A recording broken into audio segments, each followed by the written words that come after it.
ഇതാണ് ചിങ്ങഞ്ചിറ. ചിങ്ങഞ്ചിറ എന്ന് പറഞ്ഞാൽ ഒരു പക്ഷേ നിങ്ങൾക്ക് മനസ്സിലാവണമെന്നില്ല.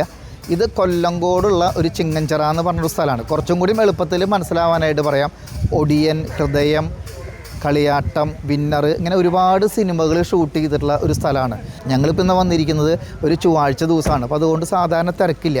ഞായറാഴ്ച മുടക്ക ദിവസങ്ങളൊക്കെ ആണെങ്കിൽ ഇവിടെ ഭയങ്കര തിരക്കാണ്. ഈ കൊല്ലങ്കോട് ഫേമസ് ആയതിൻ്റെ കൂട്ടത്തിൽ തന്നെ ഈ ചിങ്ങഞ്ചിറയും ഭയങ്കര ഫേമസ് ആയി.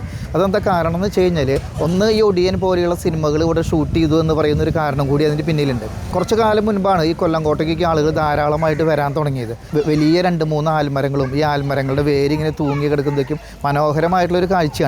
ശരിക്കും പറഞ്ഞാൽ ഒരു 19 വർഷം മുമ്പൊക്കെയുള്ള ഒരു കേരളം കാണണമെങ്കിൽ ഈ പറയുന്ന കൊല്ലങ്കോട്ടേക്ക് വരണം. ഇത് കറുപ്പുസ്വാമി ക്ഷേത്രമാണ്. അപ്പോൾ അവിടുത്തെ ഒരു പ്രധാന പൂജ എന്ന് പറയുന്നത് ആടിനും കോഴീനേക്കും കൊണ്ടുവന്ന് തലയിറത്ത് പൂജിച്ച് അതിനോട് ഭക്ഷണം വെച്ച് കഴിക്കുക എന്ന് പറയുന്നതാണ്. അപ്പോൾ ഇതിൻ്റെ പുറത്ത് നമുക്ക് നോക്കി കഴിഞ്ഞാൽ ചെറിയ ചെറിയ അടുപ്പുകൾ കാണാം. അപ്പോൾ ആളുകൾ വിറകും കാര്യങ്ങളൊക്കെ ആയിട്ട് വന്ന് ഇവിടെ വന്നിട്ട് ഭക്ഷണം പാകം ചെയ്യും. കറുപ്പുസ്വാമി ഈ ക്ഷേത്രം കുറേക്കും സിനിമകളിലൂടെ ഫേമസ് ആയെങ്കിലും കൊല്ലങ്കോട് ഫേമസ് ആയതോടുകൂടി ഈ കറുപ്പുസ്വാമി ക്ഷേത്രം കുറേ കൂടി ഫേമസ് ആയി. അപ്പോൾ നിങ്ങൾ കൊല്ലങ്കോട് വരുന്ന സമയത്ത് തീർച്ചയായിട്ടും മിസ്സാക്കാണ്ട് കാണേണ്ട ഒരു സ്ഥലമാണ് ഈ കറുപ്പുസ്വാമി ക്ഷേത്രം.